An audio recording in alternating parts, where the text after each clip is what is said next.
Start solving it. Question number 1 का answer है ए part. Answer check कर लो अपना। क्वेश्चन नंबर 1 का answer is A part. Question number 2 का मेरा जो आंसर आया है वो सी पार्ट है। क्वेश्चन नंबर 3 का आंसर है बी पार्ट। क्वेश्चन नंबर 4 का आंसर है C part. Question number 5 is C. Question number 6 is 0.717 B part. Question number 6 मैंने 2 बार लिख दिया था, तो दूसरे वाले क्वेश्चन नंबर 6 का आंसर है ए पार्ट। तो ऐसे कभी भी होती, सॉरी, क्वेश्चन नंबर 6, हाँ ए पार्ट। क्वेश्चन नंबर 7 का आंसर है डी। क्वेश्चन नंबर 8 थोड़ी सी ऑप्शंस में भी गलती है, पर अगर आपको कुछ समझ नहीं आएगा तो दिस वन विल वर्क। अगर ये ऑप्शन मार्क किया तो सही है, क्योंकि मीन लिखा हुआ है ना, तो इसीलिए। ये वैसे ना 10th को भी आने वाला क्वेश्चन है, 10th के बोर्ड्स में भी आ सकता है आपके, और 10th के उसमें भी आ सकता है। बताती हूँ, ये एक बार आंसर सारे लिख लो।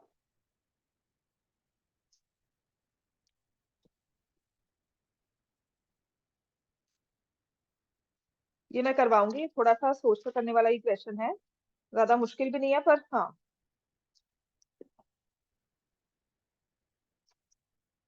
हो गया इतना बच्चा सबका?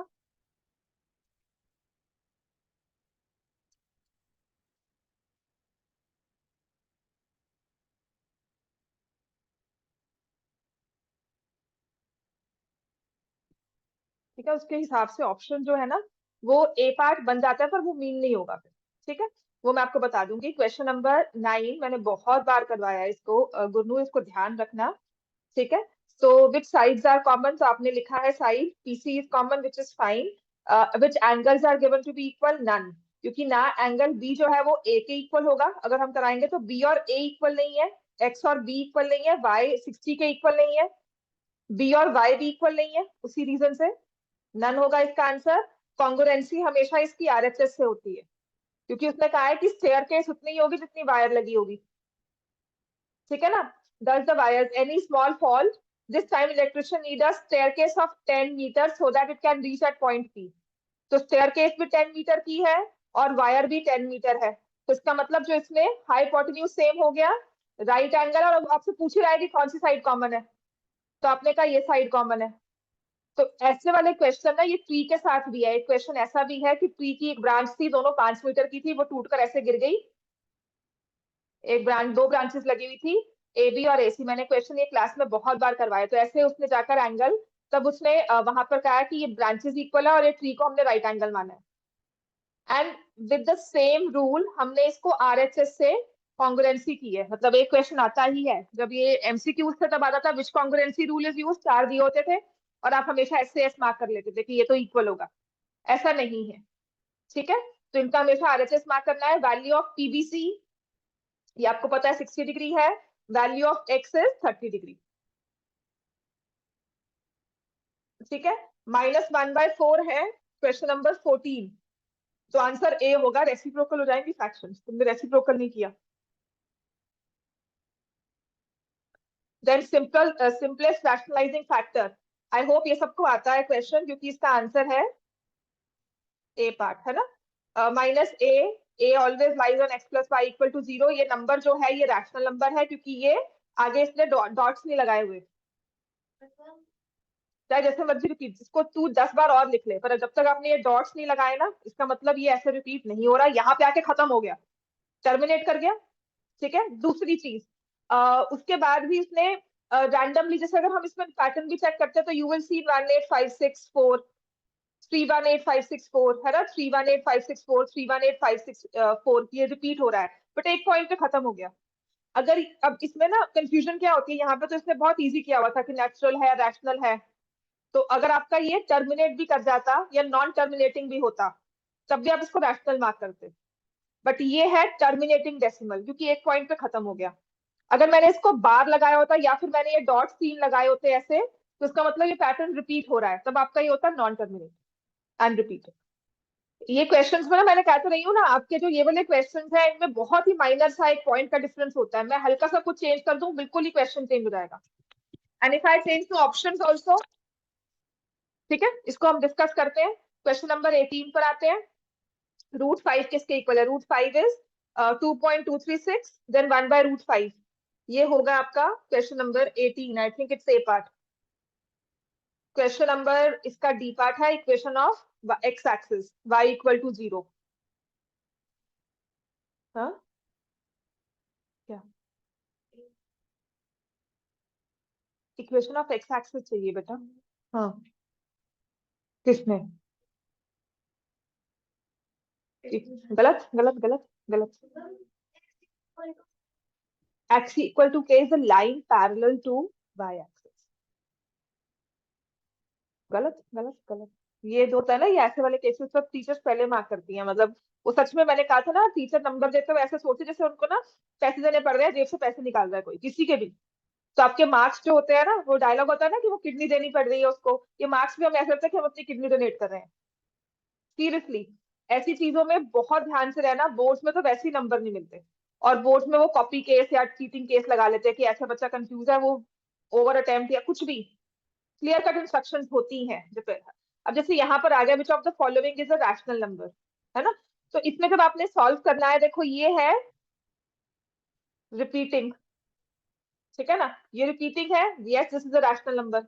अब ये जो रिपीटिंग है, पर ये पैटर्न में नहीं है, जीरोस बढ़ते जा रहे हैं, यहाँ पे 4 जीरोस आ गए, है ना, फिर 1। So this is irrational। root 5 is also irrational, pi is also irrational। ठीक है, अब आते हैं, ये वाला क्वेश्चन है जो हमारा, इसका 20th का आंसर ए पार्ट है। 21st का आंसर, डेसिबल रिप्रेजेंटेशन ऑफ, बताओ इसमें क्या लिखेंगे? आइदर टर्मिनेटिंग और नॉन रिपीट। समझ में आ गई बात? ये इसका स्विच ऑफ है, इसका नंबर स्विच ऑफ।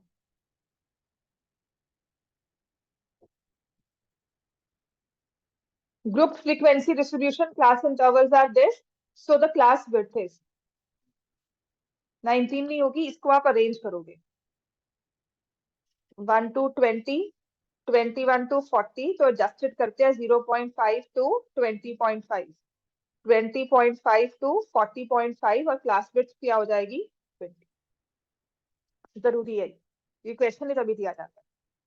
एडजस्टमेंट आपको सिखाया हुआ है ना, एडजस्टेड फ्रीक्वेंसी करना, तो आपने ये करना ही है।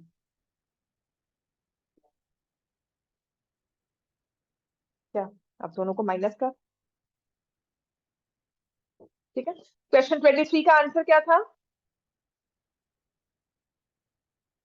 C part. Question 24 C part. Question number 25 is A part, 26 is A part, 27, ये बहुत जरूरी है, मेजर सेगमेंट माइनर सेगमेंट देखो, ठीक है। Question 27 is B part.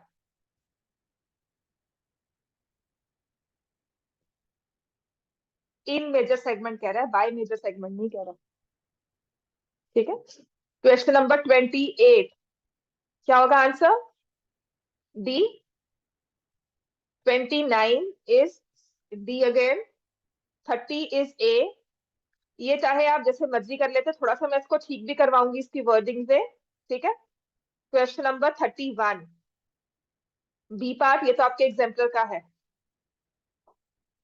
Question number 32, ये चेक कर लेते हैं क्या आंसर आया इसका। पता नहीं, मैंने जब कैलकुलेशन की दिया था, पर मुझे पता नहीं क्यों लगा था कि पहले जब लिखा था तो A C H C part answer था। इसकी प्लांट हाइट कितनी आई है आपकी? 260। प्लांट हाइट 260 है कि नहीं? 32nd क्वेश्चन, चलो कर ही लो ये। 32nd में देखो क्या दिया हुआ है, कोनिकल पॉन्ड में रेडियस है 240, हाइट है 100, ठीक है, पंडाल है कोनिकल। और इसमें अगर हम स्लांट हाइट निकालेंगे तो हम क्या करेंगे? 240 का होल स्क्वायर प्लस 100 का होल स्क्वायर अंडर रूट, यही करेंगे। करो कैलकुलेशन, कितनी आएगी?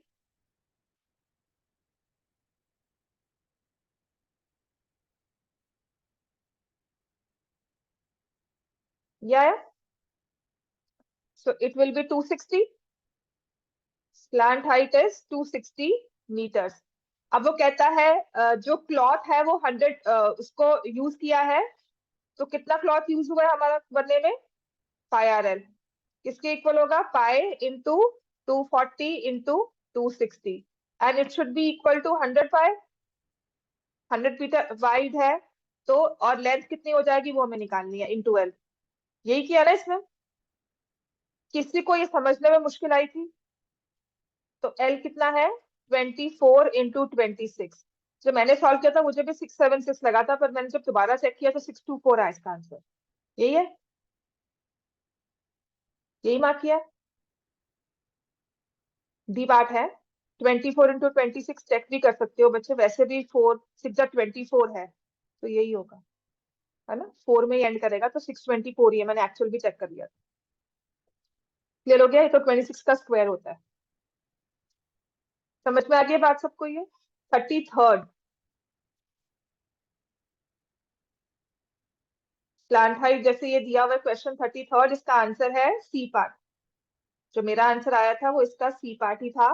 34th का answer I think A part ही होगा, 10% ही होगा, क्योंकि रेडियस सेम है, प्लांट हाइट को इंक्रीज किया 10% से, तो पाई आर एल होता है।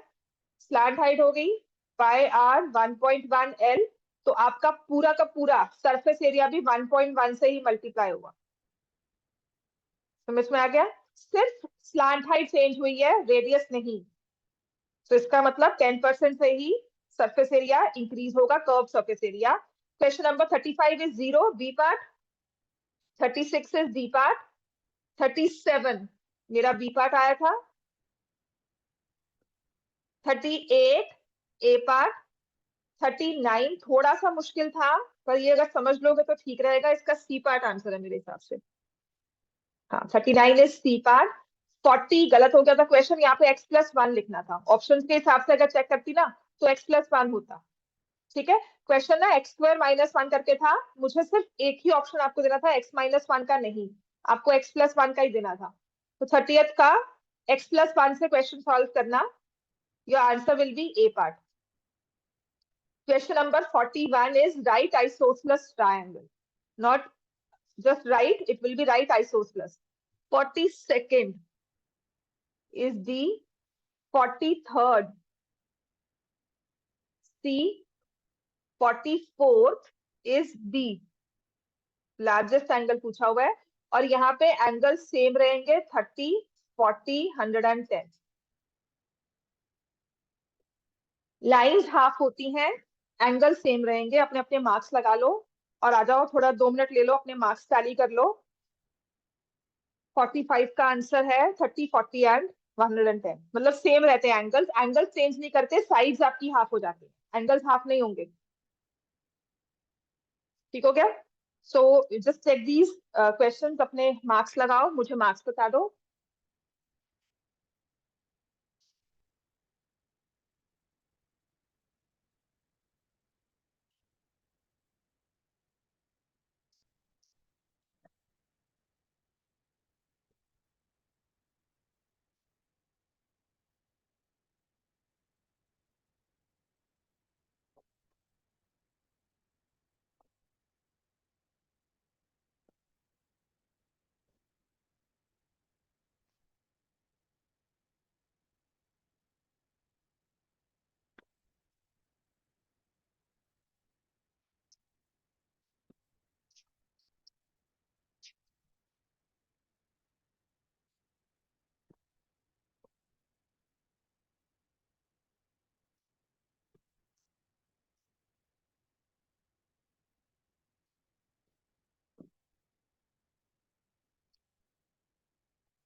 कितने मार्क्स है अश्मी? दिया? कनिष्का? गुरनूर? 15, कोई बात नहीं। और आर्यन कितने मार्क्स है तुम्हारे?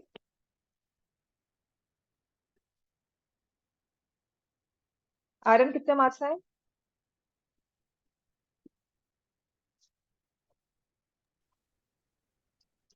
ठंडे? मेरे भी ठंडे। साधु कैसे बहुत। हम्म आर्यन कितने मार्क्स हैं आपके? बंद कर दो। मैम एक बार रिपीट कर देते हैं। क्या रिपीट करूँ बच्चे? मैम वो आंसर्स। सारे थोड़ी ना, तो मैं रिपीट करूंगी अब। पहले कहाँ थे? मैम अल्फाबेट कर दो प्लीज। बच्चे मैं अब सारे थोड़ी 45 से रिपीट करना बैठूंगी।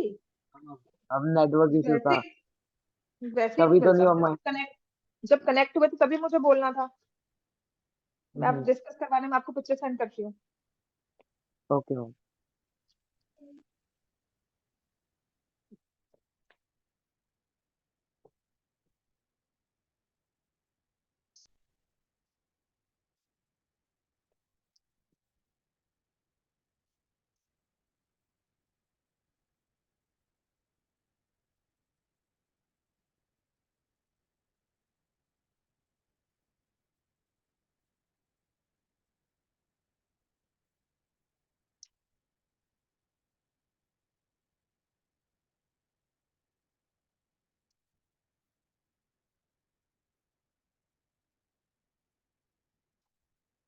चलो पहले तो आ जाते हैं। अब इसी वाले क्वेश्चंस को जब हम स्टार्ट करते हैं, ठीक है, लास्ट वाले क्वेश्चंस को मैं स्टार्ट करती हूँ। आपका जो लास्ट वाला क्वेश्चन है, ये क्लियर है? ट्रायंगल के मिड पॉइंट्स को हमने ज्वाइन किया, तो जो रिजल्टेंट ट्रायंगल बनता है उनके एंगल्स क्या होंगे?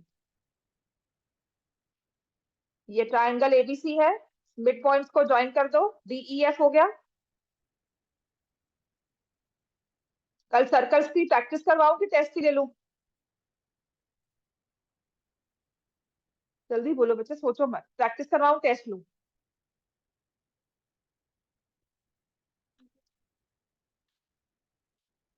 टेस्ट ले लूं कल? सर्कल्स का एक्स्ट्रास भी होंगे, उसमें एमसीक्यूज भी होंगे। आई वांट आपके बुक के क्वेश्चंस भी हो, कम से कम 10 एमसीक्यूज दूंगी उसमें। ठीक है, एजर्शन रीजनिंग को मिलाकर, या उससे अलावा दो, एक केस स्टडी हो सकती है और 2-3 क्वेश्चंस आपके रिटर्न होंगे। प्रॉपरली सर्कल्स का टेस्ट लो। ठीक है, कल टेस्ट ही लेते हैं, परसों रिविजन करेंगे बैठ कर। हाँ, कल आ सकते हो 3:30 कल टाइमिंग्स। हाँ, कल 12 बजे बुला लूंगी तुम्हें। 12 to 1 आराम से आकर अपना टेस्ट दे दो दोनों क्लासेस में, ठीक है ना? ऐसे कर लेंगे। तो अब इसमें हम क्या कर सकते हैं, यहाँ पर हमारे पास ट्रायंगल है, देखो ये एंगल दिया हुआ है 30 डिग्री, ठीक है, ये दिया हुआ है 40, और ये दिया हुआ है 110। ये लाइंस पैरेलल होती है, देखो this is parallel to this, तो ये भी हमारी 110 हो गई। मैंने कुछ नहीं किया था, मैंने कहा था ये वाली लाइन, ये एंगल 40 हो गया, है ना? तो ये 110 है, और अगर ये 40 है, अगर आप चेक करोगे तो ये 30 आएगा। वैसे भी ये पैरेललोग्राम बनता है ना? Opposite angles are equal. ये पैरेललोग्राम बनता है, ये ऑपोजिट एंगल्स इक्वल है। This is again a parallelogram, opposite angles are equal. समझ में आ गया? तो इसके भी एंगल्स सेम होंगे as angles of the original triangle, 110, 30, 40। Clear हो गया इसका? क्वेश्चन नंबर 44, ये ठीक है? आपको समझ में आएगा? तो सप्लीमेंट्री एंगल्स कहा जाए या पैरेललोग्राम के ऑपोजिट एंगल्स, ये ठीक है? 112 सबको समझ में आ गया था? किसी की कंफ्यूजन है इसमें? लार्जेस्ट एंगल नहीं मार्क किया बच्चे तुमने? लार्जेस्ट एंगल चाहिए ना? तुमने उसको 68 ही लिख दिया। 112 लिखा है, तो +1 कर। मैंने गलत मार्क किया। अच्छा, आंसर 112 लिखा है। ऑप्शन क्या लिखा है? बी। और तुमने इसके साथ क्या लिख दिया? B44 लिखा हुआ है। देख 40। अच्छा, इसकी वजह से फिर बेटा मार्क्स नहीं मिलेंगे। मैं तो +1 कर दूंगी, देख वहां मार्क्स नहीं मिलने वाले, इसको बिल्कुल ध्यान रखना है तुम्हें, ठीक है? +1 कर लो फिर।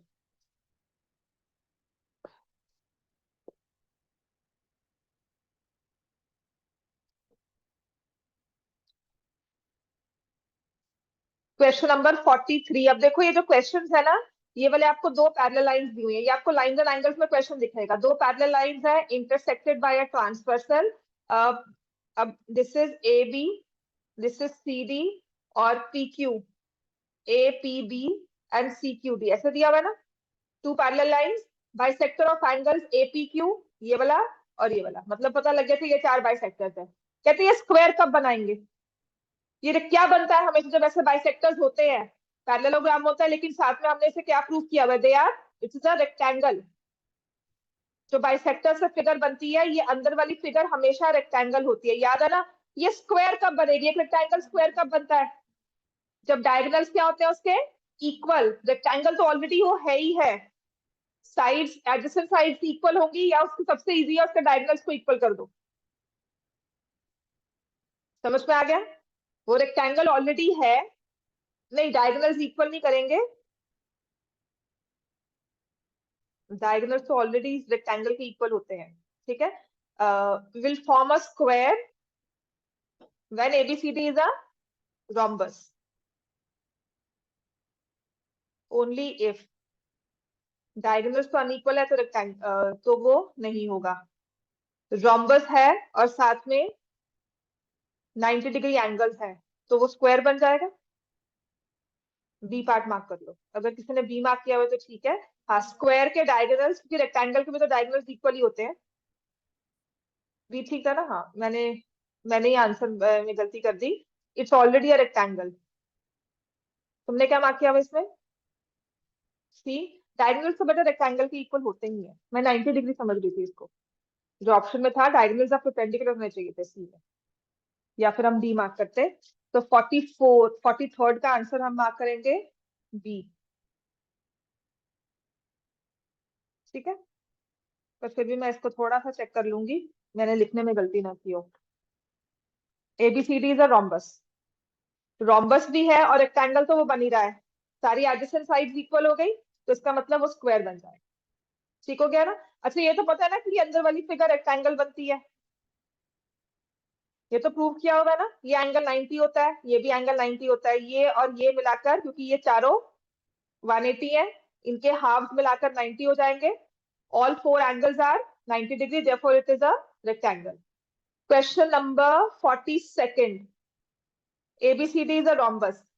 इसमें पता क्या, ऐसे वाले क्वेश्चंस मुश्किल नहीं होते हैं, लेकिन इनमें क्या होता है, हमें फिगर ढंग से नहीं दी होती। पहले तो खुद फिगर बनाओ, फिर देखो एबीसीडी कौन से एंगल्स हुए। एक रोम्बस दिया हुआ है, figure is not drawn as per scale, ये हमने एक रोम्बस ड्रॉ किया। उसके बाद उसने कहा है कि एंगल एसीबी, ये वाला एंगल कितना है, 30 डिग्री। तो एंगल एडीबी, ये वाले एंगल की वैल्यू बता। ये 30 है, ये कितना होगा 30, ये भी 30 हो गया। Opposite angles are equal, diagonals bisect भी करते हैं। अब ये कितना एंगल है,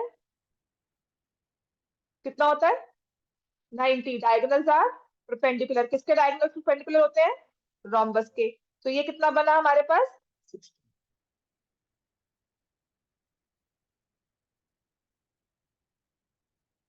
ठीक है। क्वेश्चन नंबर 41 ठीक था बेटा ये तुम्हारा, इसको लिखो भी साथ साथ, जो गलत थे उसके ऑप्शन सही करके उसे ठीक भी लिख लो। जो आपके आंसर गलत हैं उनके ऑप्शंस को सही करो। कल सर्कल्स का टेस्ट है, जल्दी आकर मैं सर्कल्स का टेस्ट दे दूंगी। आप मतलब जल्दी आपको मतलब बुलाकर 12 बजे आप टेस्ट देने आ सकते हो, बिल्कुल। Question number 41, diagonals AC and BD square में बाइसेक्ट एट ओ। तो स्क्वायर है, डायगोनल्स बाइसेक्ट करते हैं, डायगोनल्स की प्रॉपर्टी होती क्या है स्क्वायर की, they are equal, bisect and 90 पे सब कुछ होता है ना उनमें। चलो, अब उसने कहा है देन एट ट्रायंगल एओबी, तो इसके बारे में आप क्या बोल सकते हो, राइट तो है ही है, साथ में आइसोसेलेस भी है, तो it's a right isosceles triangle. Right तो सभी को सभी कहेंगे, डायगोनल्स आर परपेंडिकुलर, लेकिन सोचना ये भी है कि ये दो साइड्स आपस में इक्वल हैं। It's a right isosceles triangle. Question number 40 मेरी गलती हो गई थी, x+1 is a factor of a raised to power ax+4 plus bx cube plus cx square plus dx plus e। x+1 factor है, तो x की value क्या आ गई -1, -1 पुट करोगे तो a minus b plus c minus d plus e equal to 0। समझ में आ गया। तो हमारे पास क्या आ जाएगा, A C E is equal to B plus C, ये मार्क करते हैं, ठीक है। अगर x+1 लेते हो ना, तो अगर आपने ये लिखा है ना a plus b plus c plus d plus e equal to 0, अगर आपने x-1 से सॉल्व करके अगर इसे 0 लिखना है तो बिल्कुल अपने आप को मार्क्स दे दो, मैंने ऑप्शन से मार्किंग दिया हुआ, पर अपने आप को एक +1 कर लो अगर आपने ये लिखा है, क्योंकि आपको समझ में है कि x-1 फैक्टर है, x की जगह 1 पुट करोगे, everything sum of coefficient is 0। अगर ये लिखा है वेल एंड गुड।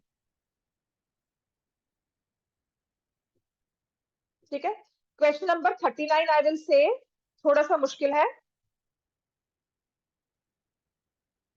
करवाऊं 39, बाकी सब लग गया ना। अब ये वाले एमसीक्यूज और जो पिछले वाले एमसीक्यूज थे, प्लीज इन्हें घर पे जाके अच्छे से सॉल्व कर लो और मेक श्योर करो कि इसके सारे आंसर्स आपको आते हो। क्वेश्चन नंबर 39 ये थोड़ा सा मुश्किल था समझने के लिए, क्योंकि ना इसमें फैक्टर्स किसी तरह से भी बन नहीं रहे थे। तो करना क्या है, x square plus y square minus 4xy।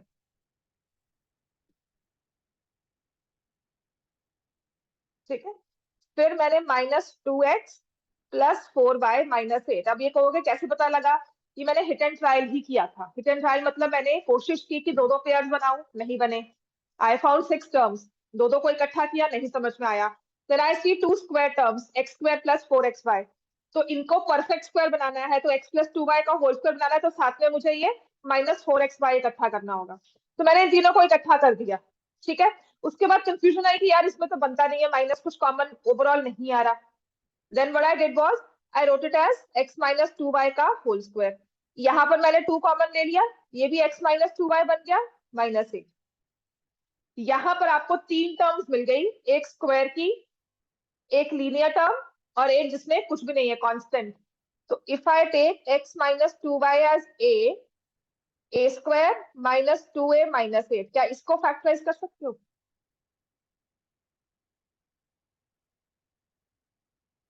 समझ में आई बात? ये लिखो इसको प्रॉपरली। ये बाई चांस है कभी किसी टीचर को ऐसा कुछ पेपर मिल जाए, या जिससे मैंने टेस्ट बनाया है, जब जो मैंने बुक फॉलो की है, टीचर को भी वही मिल गया, तो क्या करेंगे?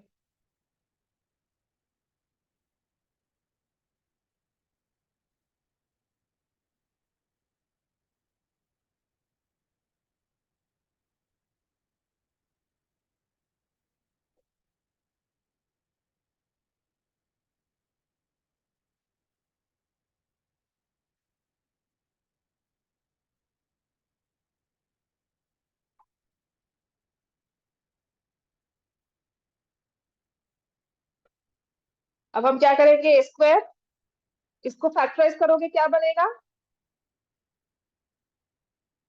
अश्मित तुक्का मारा था इसका। 39 सही है तुम्हारा, ये जो मैंने चेक किया था। हम्म, गलत है? अच्छा, हाँ जी, फैक्टराइज क्या होगा ये? फैक्टर्स बताओ कनिष्का। 2 एंड 4, माइनस में कौन सा आएगा, 2 या 4? किसी को भी कंफ्यूजन है फैक्टर्स में तो मुझे बताओ। समझ में आ गया गुरनूर? लिख इसको। ये ना क्वेश्चन इकलौता ही है, और 2 या 3 इयर्स बैक किसी ने डाला भी था अपने। अब एक ही जगह आप क्या लिख दोगे, x माइनस 2y। बात समझ में आ गई? अगर किसी को लिखना है प्रॉपरली से देख लो, तो ये आ जाएगा x-2y प्लस 2, x-2y -4।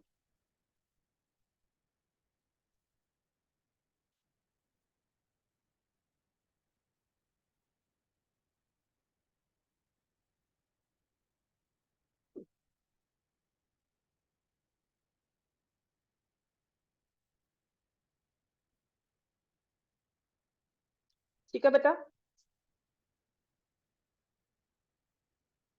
ठीक है,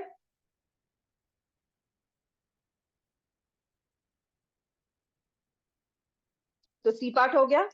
क्वेश्चन नंबर 38। हाँ जी, किसको कंफ्यूजन है 38 में? ये तो आपका सिंपल फॉर्मूला बना है।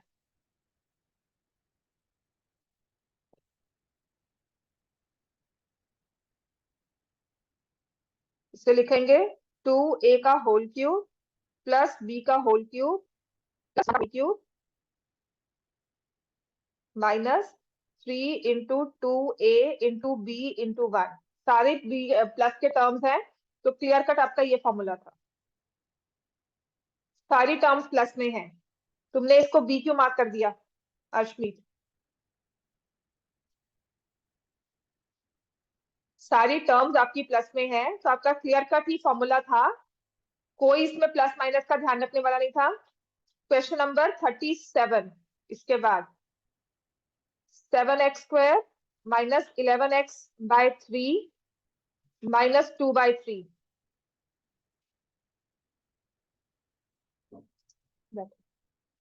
तो अपने प्रीवियस पेपर है वो ले जाओ, चेक हुए। और ये कल वाला टेस्ट था, एक तो ये करो, ठीक है, इसको भी आज डिस्कस करूंगी, कोशिश करने की। तुमने दिया था कल वाला टेस्ट? मुझे 15 मिनट दे दो, ये क्लास ओवर होगी, उसके बाद फिर आपको काम करना। तो 21x² माइनस 11x-2। और आप मुझे कैसा हुआ, बाकी पेपर ठीक हो रहा है कि डिफिकल्ट था, इजी था? ठीक था। कौन सा पेपर था वैसे? चलो हो गया, बताइए। ठीक है ना, इसको फैक्टराइज करना है आपने। 1/3 21x² minus 14x plus 3x-2, ये करो, फिर मैं आपको ये वाला क्वेश्चन करवाती हूँ। फैक्टराइजेशन में टाइम लगेगा, बाकी क्वेश्चंस तो मेरे हिसाब से इजी हो जाएंगे।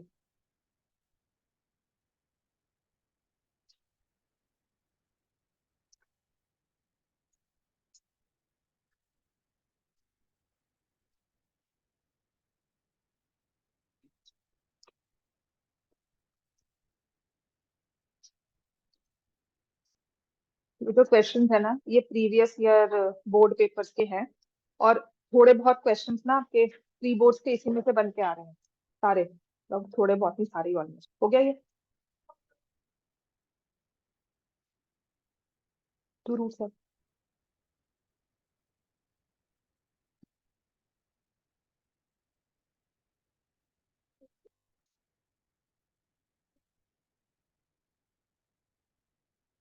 किस वाले पे?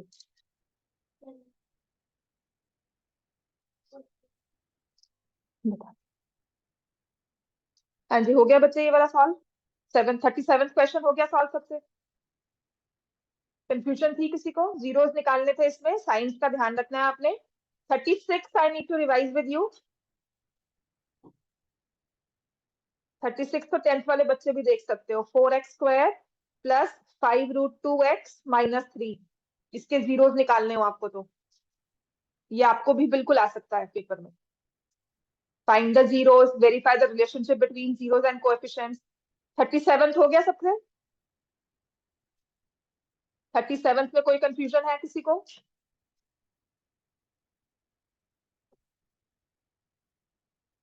36 क्वेश्चन, ये 10th वाले बच्चे भी देख सकते हो। Find the zeros of the given polynomial, ठीक है। ये √2 है इसमें, स्क्वायर रूट में। इसको फैक्टराइज करना हो तो कैसे करते हैं? पहले तो ये 4 और -3 को मल्टीप्लाई करोगे, 12। प्रोडक्ट निकालते हैं पहले, तो -12 है। Let's see, like that. Then I have √2 in the square root sign. 2 जो है वो स्क्वायर रूट साइन में है, तो इस 12 को 2 से डिवाइड करो, दूसरा फैक्टर क्या आ जाएगा? 6। और जो स्क्वायर रूट में है ना, उस नंबर को स्क्वायर रूट में लिख लो। अब आपके पास बना 6 इंटू √2 अब कोशिश करो, या तो 6 को फैक्टराइज करना होगा 3 और 2 मिलाकर, या फिर आपको क्या करना होगा कि 6 के साथ ही आपको कंप्लीट 6 या 1 लेकर ना आपका ये सम बन जाएगा। अब ये 3 और 2 के साथ बनेगा, या 6 एंड -1 के साथ?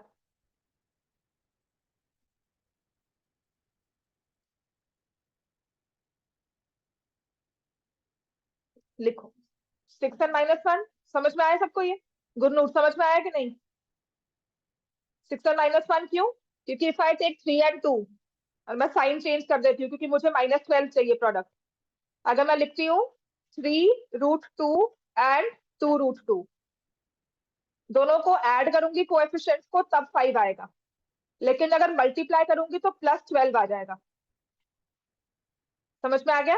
तो ये इंपॉर्टेंट क्वेश्चन होता है, इसमें कंफ्यूजन यही आती है कि आपको मैं लिखूंगी 6√2 फैक्टर्स एंड -√2। अब इसको फैक्टराइज करो, 4x² प्लस 6√2x -√2x -3। अच्छा, ये यहाँ पर आकर तो खत्म होता ही नहीं है, इसके बाद इसको कॉमन भी लेना होता है। समझ में आया? हमेशा जब आपके पास स्क्वायर रूट वाले क्वेश्चन हैं जिसमें कोएफिशिएंट स्क्वायर रूट वाले हैं, तो how we will do those questions, उनको कैसे अप्रोच करते हैं? पहले तो जो आपका प्रोडक्ट बना उसमें जो स्क्वायर रूट वाला नंबर है उसे लिखकर आपने फैक्टराइज कर लिया, उस स्क्वायर रूट वाले नंबर को अलग कर लिया। अब जो बाकी आपका रैशनल नंबर बचेगा ना, रैशनल नंबर बचेगा, या तो उसको फैक्टराइज करना पड़ेगा और उसको स्प्लिट करना होगा स्क्वायर रूट नंबर के साथ, या फिर वो 6 और 1 या जो भी नंबर है वैसे करके आएगा। तो उसमें ध्यान रखने वाली बात है। अब जैसे मैंने यहाँ पर, अब आता है कि इसमें कॉमन कैसे निकाले। तो देखो, कॉमन इसमें अच्छे से निकल सकता है, मुझे पता है इसमें -1 कॉमन है, √2x + 3 कुछ भी नहीं निकाल सकते common. On the face of it I see 2 common दिख रहा है ना? पर या तो अंदर 2x कॉमन दिख रहा है, तो या तो अंदर 2x हो जाएगा, पर मुझे तो √2 चाहिए। तो इस 2 में से I will take √2 again common. समझ में आ गया? तो क्या हो जाएगा, 2√2x, यहां पर आ जाएगा √2x, और ये आ जाएगा +3।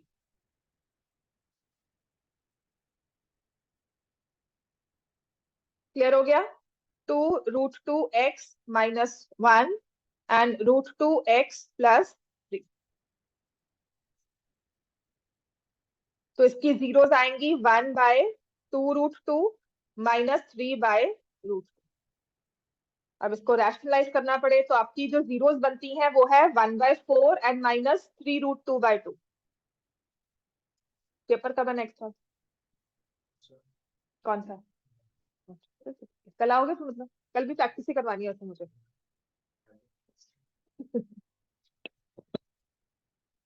समझ में आ गया बच्चे? ठीक है, ये मैंने कल टेस्ट लिया था, थोड़े बहुत क्वेश्चन, सिर्फ रिटन टेस्ट था ये, इसको भी देख लेना।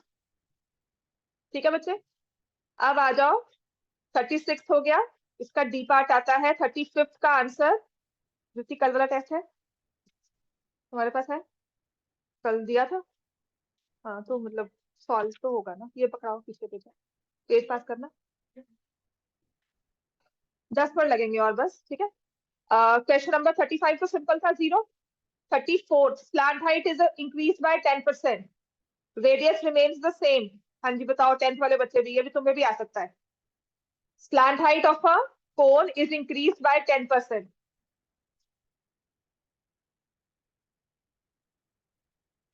Slant height of cone is increased by 10%, radius same है, तो कहते हैं कर्व सरफेस एरिया अगर इंक्रीज करेगा तो कितने % से इंक्रीज करेगा?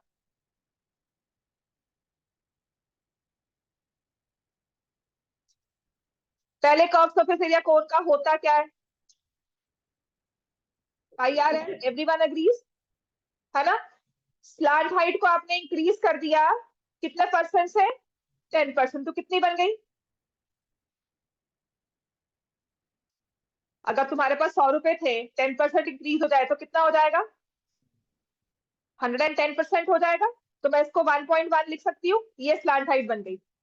न्यू कर्व सरफेस एरिया कितना हो गया? 1.1 πRL। पहले πRL था, अब 1.1 हो गया, तो इंक्रीज कर्व सरफेस एरिया में कितना हुआ है? समझ में आ गई बात?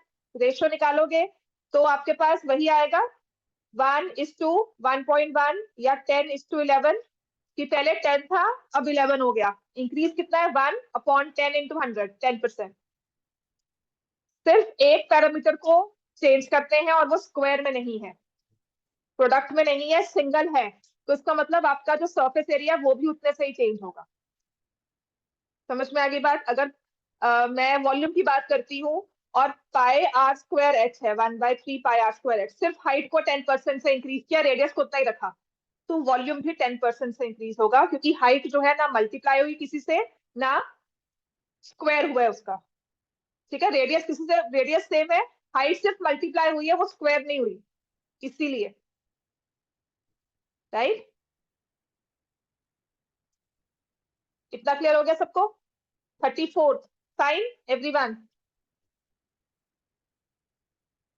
समझ में आ गया? चलो 33rd।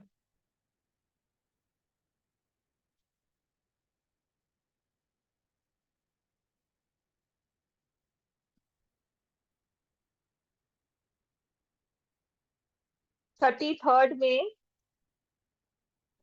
32nd तो मैंने करवा दिया था। 33rd में आंसर इजी है, कर्व सरफेस एरिया दिया हुआ है, तो आप लिखोगे पाई 7x 13x is equal to 286। ये किया, x की वैल्यू 1 आती है, रेडियस 7 सेंटीमीटर और स्लांट हाइट भी 13 सेंटीमीटर। अगर हाइट पूछते तो आपको 13 स्क्वायर माइनस 7 स्क्वायर करना है। ठीक है, कल वाले क्वेश्चंस देख लो, बस मुझे आधा घंटा मतलब 15-20 मिनट और लगेंगे, नॉट 15-10 मिनट ही। ठीक है, क्लियर हो गया इतना? 32nd मैंने करवा दिया। 31st is important. एक तो टोटल सरफेस एरिया पूछा है, हाँ, pi R L plus pi R square, radius क्या कर दी है r/2 और स्लांट हाइट कर दी है 2l, तो ये बन जाता है pi R L plus pi R square by 4। आपका आंसर बी पार्ट होगा। ये एग्जाम्पलर का बिल्कुल सेम क्वेश्चन है।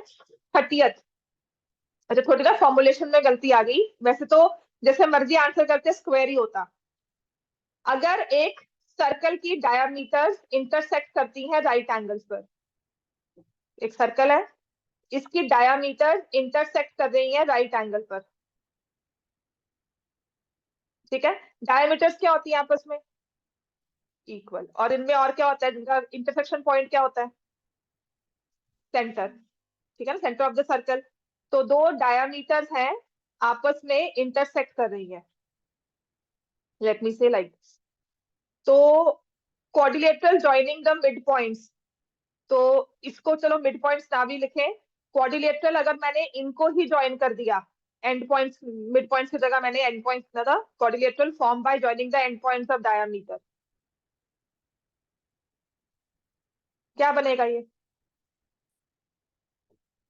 अब इसके भी फर्दर मिड पॉइंट्स ले लेते हैं, तब भी स्क्वायर बनता, साइड्स के फर्दर तब भी स्क्वायर ही बनता, क्योंकि स्क्वायर के अंदर स्क्वायर ही बनता। यहाँ पे एंड मिड पॉइंट्स लिखना था, मतलब एंड पॉइंट्स लिखना था, मैंने मिड पॉइंट्स गलती से लिख दिया। ठीक है, but answer any case would be a square. Clear हो गया ये? देन 29 साइक्लिक कोऑर्डिनेट, तो इजी था, 70 डिग्री आता है आंसर इसका। ये ट्राई कर लेना एक बार। एक ट्रायंगल को, गुरनूर 29 सही था तुम्हारा कि गलत है? अश्मित सही है, सब सही है ना? ये तो इजी है, ये तो करवाया, बस इसमें फिगर नहीं दी हुई। The only confusion is with the figure. गलत है, दोबारा से बनाना है इसको, अभी करके जाना। ये ट्रायंगल को इंस्क्राइब किया हुआ है सर्कल में, वो भी इक्विलेटरल। सर्कल का सेंटर ओ है, तो कहता है ट्रायंगल एंगल बीओसी की वैल्यू क्या है? ये कितना होगा एंगल? क्योंकि ट्रायंगल इक्विलेटरल है, तो ये एंगल कितना होगा? 120। ठीक है, ये question number 27 is very important. ये गलती होती है, पहले तो रेडियस और कॉर्ड इक्वल है। ठीक है, तो ट्रायंगल हमेशा जो बनेगा वो इक्विलेटरल होगा। 10th वाले बच्चों ये भी आप सेगमेंट और उसमें ध्यान रख लो। If radius and chord are equal, then the triangle with the chord and radius is equilateral हमेशा। आपका सेंट्रल एंगल क्या होगा हमेशा? 60 डिग्री। अब दो चीजें हैं, ये होती है माइनर सेगमेंट और ये होती है मेजर सेगमेंट। वो पूछ क्या रहा है, what is the angle in the major segment? तो मेजर सेगमेंट में इसी कॉर्ड ने कौन सा एंगल बनाया है? समझ में आ गई? ठीक है, मेजर में 30 बनेगा, माइनर में कितना बनेगा जो तुमने अश्मित आंसर दिया था? समझ में आ गया? Minor angle formed by major segment नहीं कहा हुआ, फॉर्म्ड इन मेजर सेगमेंट। ठीक है, फॉर्म्ड बाय कॉर्ड ही होता है, सेगमेंट वैसे भी एंगल नहीं बनाती है। Formed by the chord in major segment, formed by the chord in minor segment. Minor major segment में हमेशा 30 डिग्री बनेगा, माइनर में इट विल बी 150। और ये आपके जो ऑप्शन थे ना, उसमें 150 दिया नहीं हुआ था, मैंने जानकर लिखा था इसको, कंफ्यूजन होगी। 120 भी लिखते हैं, 120 लिखा नहीं था इसमें। वी राइट 60 120, क्योंकि हमें लगता है कि अगर ये 60 है मतलब ये भी 60 होगा, 30 है, क्वाड्रिलेटरल बनाते हैं, ये 60 लेकर इसी को 120 लिख देते हैं समटाइम्स। ठीक है, ये भी गलती करते थे, चलो नहीं कर रहे हो, अच्छी बात है। 26 का आंसर तो इजी है, x की वैल्यू 1 आती है, ये 3 क्यूब जब किया था 27 आएगा इसका आंसर। 25th का आंसर 30 है।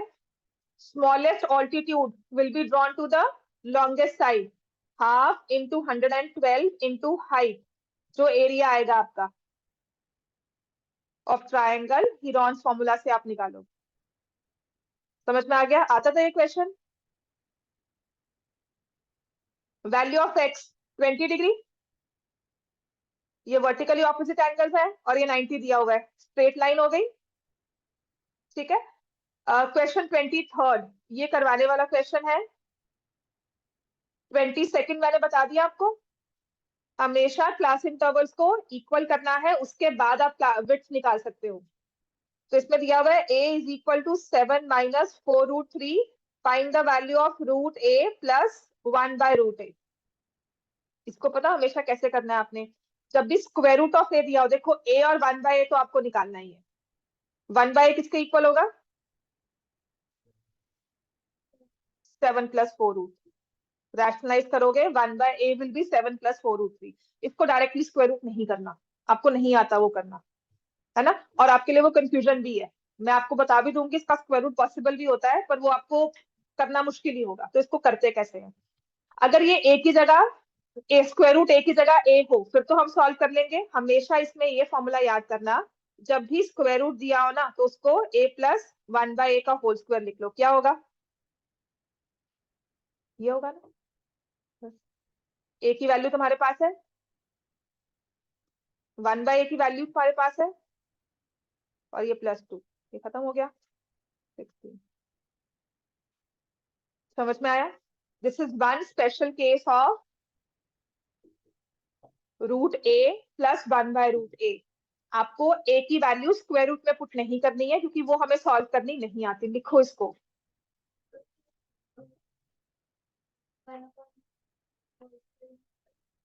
नहीं, हाँ, √a का होल स्क्वायर होगा, ये इक्वल है ना इसके। हाँ, 16 हो गया ना, इज इक्वल टू 16। तो √a प्लस 1/√a, यहाँ पे 4 का स्क्वायर हो गया। ठीक है,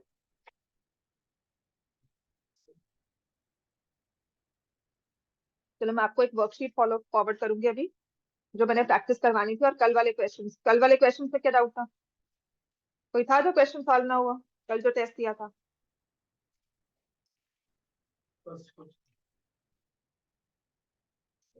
वो भी करवा देती हूँ।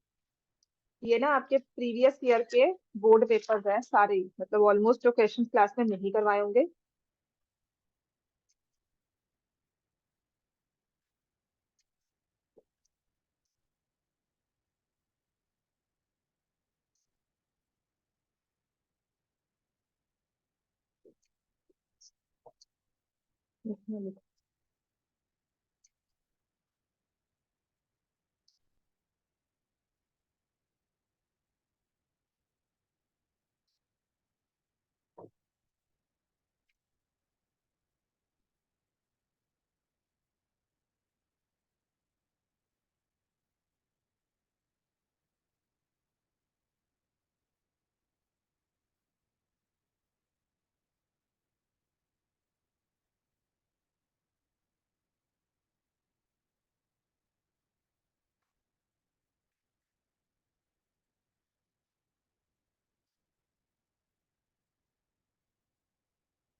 ये क्लियर हो गया बच्चों सबको?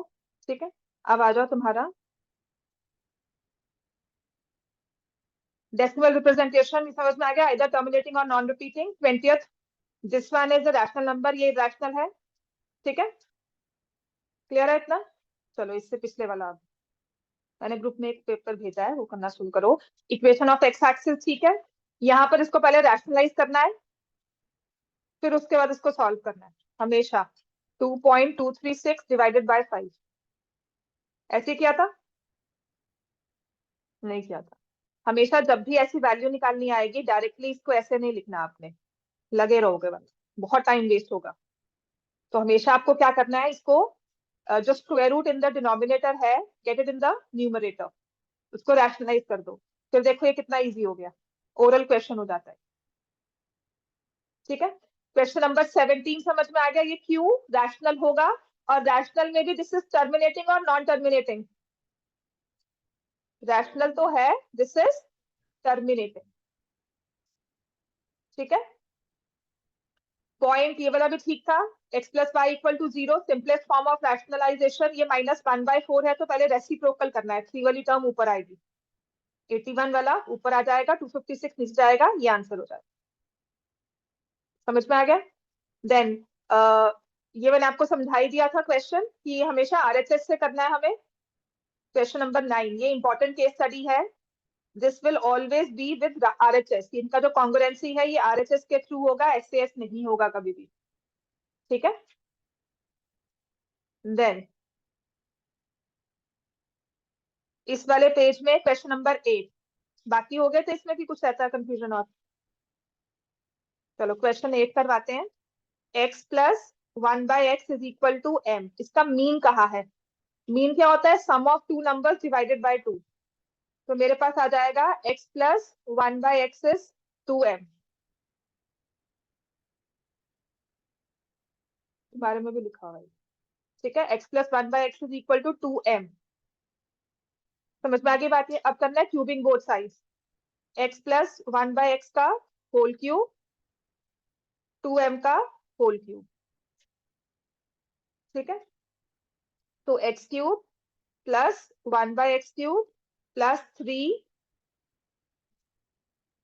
Into 1/x, x plus 1/x is equal to 8m cube. तो ये आ जाएगा x cube plus 1/x cube, ये कट गया, 3 × 2m is equal to 8m cube. Answer सही है। ठीक, मीन ही निकालने को कहा होगा। तो उसने हमने x cube plus 1/x cube निकाल लिया, 8m क्यूब माइनस 6m। अब फिर से इसका मीन निकालना है, डिवाइड बाय 2 कर दोगे, 4m क्यूब माइनस 3। एक बात,